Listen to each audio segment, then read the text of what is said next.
Hello friends, welcome to my YouTube channel. आज हम बात करेंगे क्रेडिट कार्ड रिलेटेड कुछ फ़ीस एंड चार्जेस के बारे में। कितने क्रेडिट कार्ड रखने चाहिए और कैसे यूज़ करें।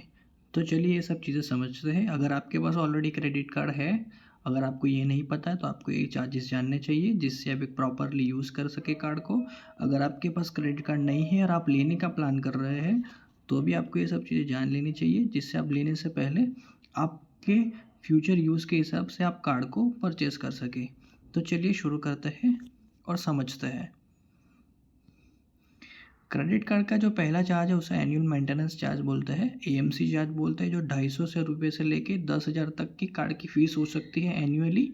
ये कार्ड टू कार्ड डिपेंड करता है जिसमें क्या बेनिफिट्स है, क्या ऑफ़र्स रहती है वगैरह वगैरह, और आपका क्या स्पेंड होना चाहिए। तो इसको एनुअल मेंटेनेंस चार्ज बोलते हैं। तो आपको ये चार्ज का पता होना चाहिए जब भी आप कार्ड ले रहे हो तो, कि आपके कार्ड पे कितना चार्ज लगेगा। और बैंक इसके साथ ये भी बताती है, अगर आप कुछ 1-2 महीने में या तो कुछ टाइम के अंदर आप पर्टिकुलर कुछ अमाउंट का परचेस कर लेते हैं तो ये कार्ड 1 साल के लिए फ्री भी हो जाता है। तो ये सब चीज़ की आपको जानकारी होनी चाहिए। अगर आपको कोई बैंक से या कोई प्राइवेट एजेंसी से कार्ड के लिए कॉल आता है तो आपको इसके बारे में पूरी जानकारी ले लेनी चाहिए। ठीक है, तो सेकंड पॉइंट पे चलते हैं दोस्तों। सेकंड पॉइंट हमारा है कि कैश एडवांस फी। जैसा कि सबको पता है कि डेबिट कार्ड से तो पैसा निकलते हैं, मगर क्रेडिट कार्ड से भी एटीएम से हम पैसा विड्रॉ कर सकते हैं। पर क्रेडिट कार्ड से एटीएम से पैसा विड्रॉ करने में हमें बहुत ही ज़्यादा चार्ज देना पड़ता है, जो 2.5% से लेके 500 रुपीज़ हो सकता है। जो भी ज़्यादा है वो हम पे एप्लीकेबल किया जाता है।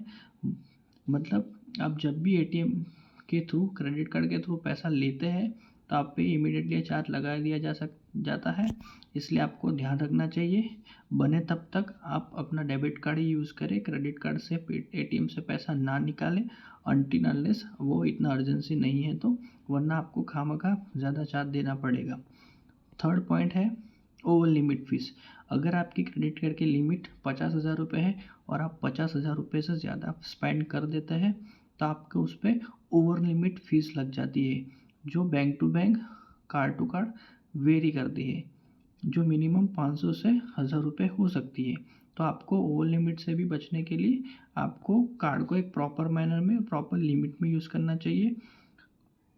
बने तब तक आप अपने क्रेडिट कार्ड को मंथली 30% से ज़्यादा, या तो ओवरऑल 30% से ज़्यादा यूज़ नहीं करना चाहिए क्रेडिट लिमिट को, जिससे आपको ज़्यादा एक्सपेंस भी नहीं आएगा, ज़्यादा बिल भी नहीं आएगा आपका, और साथ साथ आपका सिबिल स्कोर पे भी कोई इम्पैक्ट नहीं पड़ेगा। अगर आप अपना कार्ड 80% से ज़्यादा यूज़ कर लेते हैं तो आपके सिबिल स्कोर पे इम्पैक्ट आ सकता है। तो इस बात का हमको ध्यान रखना चाहिए। फोर्थ पॉइंट हमारा ये है कि इसमें लेट पेमेंट चार्जेस लगते हैं। सपोज़ आपका बिल जनरेट हुआ है, आपको ड्यू डेट से पहले भरना है, आपने अपना बिल नहीं भरा तो इस पे आपको लेट पेमेंट चार्जेस लगता है। हालांकि बैंक हमें मिनिमम अमाउंट पे करने का भी ऑप्शंस देती है। अगर आप मिनिमम अमाउंट भी पे नहीं करते हो तो आपको लेट पेमेंट चार्ज लग जाता है, और साथ ही साथ फाइनेंस चार्ज भी लगता है, जो हम नेक्स्ट पॉइंट में समझेंगे। तो हमारा नेक्स्ट पॉइंट ये है कि इंटरेस्ट रेट, जो हम हमारा पेमेंट टाइमली नहीं करते हैं, ओवरड्यू हो जाता है, उस पर हमको फाइनेंस चार्ज लगते हैं, जो बाकी लोन्स की कंपैरिजन में सबसे ज़्यादा है, जो 30 to 36% एनुअली है। इसका मतलब है कि पर मंथ हमको 3.5% से भी ज़्यादा इस पर इंटरेस्ट लग जाता है। इसलिए मैं आपसे यही कहना चाहता हूँ कि आप जो भी क्रेडिट कार्ड से परचेस कर रहे हो, शॉपिंग कर रहे हो, कुछ भी कर रहे हो, आपका जब भी बिल जनरेट होता है आप उसको टाइमली पूरा बिल पेमेंट करें विदाउट एनी लैग। ठीक है, तो आप प्रॉपरली बिल पे करेंगे तो आपको ये सब चार्ज नहीं देने पड़ेंगे, नहीं तो आपको खामखा इतना ज़्यादा चार्ज देना पड़ेगा, जिसका हमें ध्यान रखना चाहिए। आगे वाला पॉइंट हमारा है जीएसटी।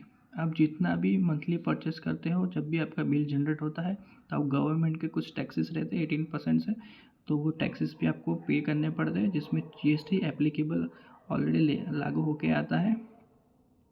उसके बाद एक चार्ज होता है फॉरेन करेंसी मार्कअप चार्ज।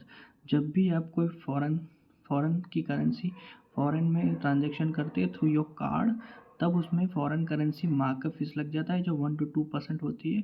तो जब भी आप कार्ड लेते हो, अगर आपके पास ऑलरेडी कार्ड है तो आपको ये सब चार्जेस के बारे में जानना चाहिए। ठीक है फ्रेंड्स, तो आगे और एक पॉइंट है जो एक सबसे इम्पोर्टेंट पॉइंट मैं समझता हूँ कि आपको कितने कार्ड रखने चाहिए। मैक्स टू मैक्स आप 2 कार्ड रख सकते हैं, अगर बने तब तक आप एक ही कार्ड रखिए। मैं आपसे वही इंसिस्ट करूँगा कि आप एक ही कार्ड रखिए। अगर आपको ज़्यादा ज़रूरत है आप 2 कार्ड रखिए, उससे ज़्यादा कार्ड मत रखिए, वरना आप खामखा आप ज़्यादा स्पेंड कर देंगे, आप डेब्ट में चले जाएंगे और आपको ज़्यादा नुकसान हो सकता है। नॉर्मली ह्यूमन मेंटालिटी ऐसी रहती है कि हमको कुछ चीज़ें चाहिए होती है, हमारे पास अगर कैश नहीं रहता है तो हम क्रेडिट कार्ड रहता है तो हम उससे स्वाइप करके वो चीज़ खरीद लेते हैं और सोचते हैं कि अगले महीने हम उसको पे कर देते हैं, मगर वो ऐसा होता नहीं है। एक कार्ड से लिया हमने, दूसरे कार्ड से लिया, तीसरे कार्ड से लिया, ऐसा कर करके आप बहुत सारे कार्ड को यूज़ कर लेते हो। फिर आपके सर पे काफ़ी कर्जा हो जाता है और आपका बिल जब जनरेट होता है तब आपको पता चलता है कि अननेसेसरी कितना सारा खर्चा हो गया है और आप टाइमली बिल पे भी नहीं कर पाओगे और ये सब चार्जेस आप पे लगना शुरू हो जाएंगे। और साथ ही साथ आपको बैंक से कॉल्स आना चालू हो जाएंगे, रिकवरी एजेंट भी आपको कॉल करना चालू करेगा और आपको खामखा परेशानी उठानी पड़ सकती है। तो इसलिए मैं आपको इंसिस्ट करूँगा कि आप अपने क्रेडिट कार्ड को प्रॉपर मैनर में यूज़ करिए और बने तब तक उसको 30% क्रेडिट लिमिट से ज़्यादा यूज़ मत करिए। उसका बिल टाइमली पे करिए, जिससे आपको आने वाले टाइम में कोई परेशानी उठानी ना पड़े। उसके बाद जो मैंने अभी बताया कि हमको क्रेडिट लिमिट को प्रॉपर लिमिट में यूज़ करेंगे तो हमको उससे क्या क्या बेनिफिट्स हो सकते हैं, तो मैं आपको बताता हूँ। पहला पॉइंट है आपका क्रेडिट स्कोर हेल्दी रहेगा, आपका जो सिबिल स्कोर है वो हेल्दी रहेगा, उसमें कोई इम्पैक्ट नहीं पड़ेगा, वो डाउन नहीं जाएगा, जिससे आप फ्यूचर में आपको कोई भी लोन्स की रिक्वायरमेंट या कार्ड की रिक्वायरमेंट्स रहेगी तो आपको ईजिली आप बैंक के थ्रू ले सकते हो। सेकेंड चीज़ है कि हम डेब्ट फ्री रहेंगे, हम पे अननेसेसरी कर्जा नहीं पड़ेगा, जिससे हम एक स्ट्रेसलेस लाइफ जी पाएंगे, हम स्ट्रेस फ्री हो जाएंगे। बार बार हमें बैंक से कोई कॉल नहीं आएगा, रिकवरी एजेंट हम कॉल नहीं करेंगे, जिससे हमको कोई परेशानी नहीं होगी, सब चीज़ें स्ट्रीमलाइन चलेगी।